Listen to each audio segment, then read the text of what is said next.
Your target market is built on assumptions. Your customer is built on evidence.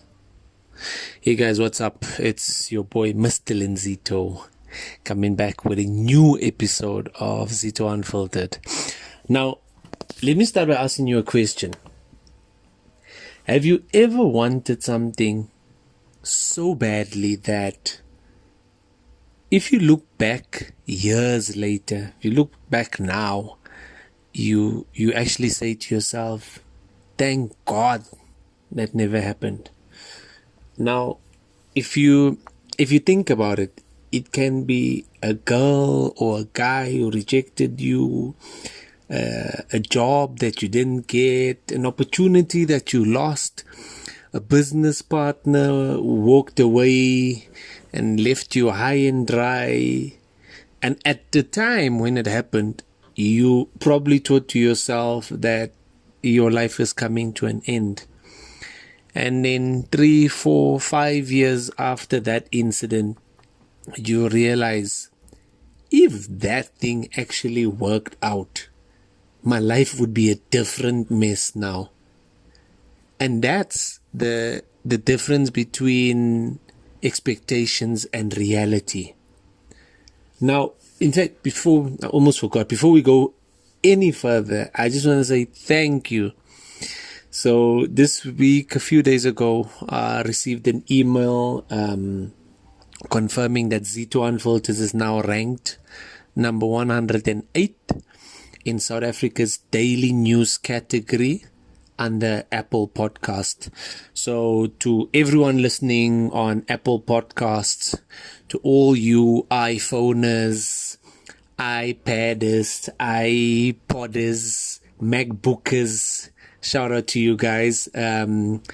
If you haven't followed yet, please do hit that follow button, leave us a rating, leave a comment, binge on a few of the other episodes that we have, and share it with someone you think might need to hear what our conversations are all about. Let's push and see if we can get this. If we can get into the top 100. Now back to today's conversation, guys. As human beings, we love making plans. We picture how life is supposed to unfold. Entrepreneurs do the exact same thing.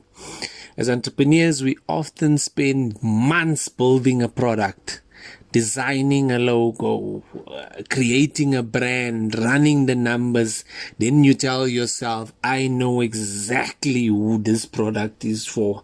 I know who's going to buy this. And then you launch it. And guess what?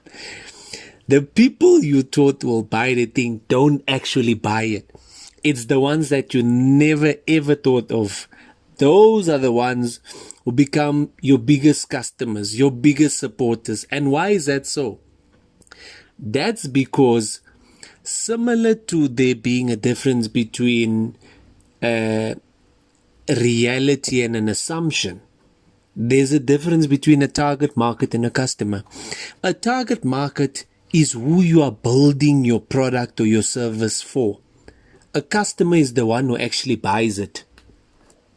So sometimes your customer and your target market is the same thing or the same person, but it's not always the case. Sometimes you have a different target market and you have a different buyer. This is also evident when it comes to sports cars.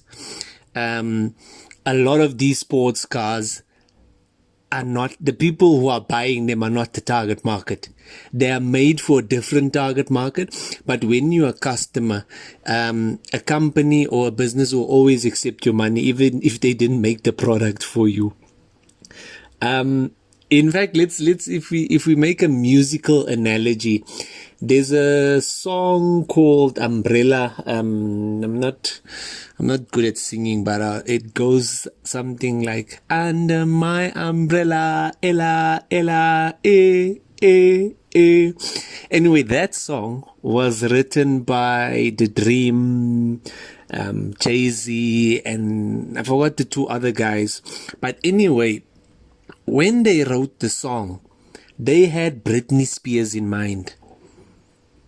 They offered the song to Britney Spears. Britney Spears' team said, hell no. They rejected the song. Jay-Z then gave the song to Rihanna. The rest is history. We all know what Rihanna did with that song. Now, imagine if they refused to let it go because they were emotionally attached to the original plan. You see, sometimes when the opportunity is never wrong, it's always the destination that's wrong. In fact, this thing is such a part of life that it's not only in business, it's not only in music. Let's talk in relationships. Let's just say you have a friend, his name, let's just say his name is Vusi, and you tell everyone Vusi is my best friend. You answer Vusi's calls even if he calls you at 2, 3 a.m. You lend Vusi money even when it's your last money. You always make time. You cancel your plans to make sure that you actually make time for him. If anyone asks you who's your best friend, without hesitation, you say Vusi. Then the one day you are sitting with Vusi and someone asks him, Vus, who's your best friend? And Vusi smiles there, looks at you and he says, Vernon. Yeah, exactly. You see, nothing happened. Nobody lied. Nobody betrayed you. The reality is that Vusi is your best friend. You are not his best friend. You might have assumed because of the length and the breadth of the friendship that you would go for or go to with Vusi, you had this assumption that he would do the same for you, but the reality is that is not the case, and you can't blame him. It happens in friendships, it happens in love, it happens in business. That same thing, it happens in our careers. You apply for what you think is your dream job, you don't get it, you think you failed. Months later, another door opens up. You then realize, you know what, it's actually a good thing I didn't get that job, because maybe if I had that job I would be in a toxic environment. And the reality is you didn't get the job because something else was there for you. It didn't go according to your plan because at the time you assumed that you are entitled to the job. So I think in closing, I think there comes a time when you need to realize when you are fighting reality because it doesn't look like your expectation. And I'm going to leave you with this challenge. Stop asking, why didn't life go according to my plan? And start asking yourself, what is life trying to show me that I couldn't see before?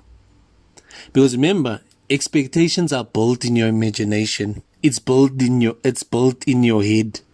Whereas the reality is evidence. It's what's happening in the real world. And I'm going to leave you with these two thoughts. Your target market is built on assumptions. Your customer is built on evidence. And also remember, the marketplace has no obligation to reward your assumptions.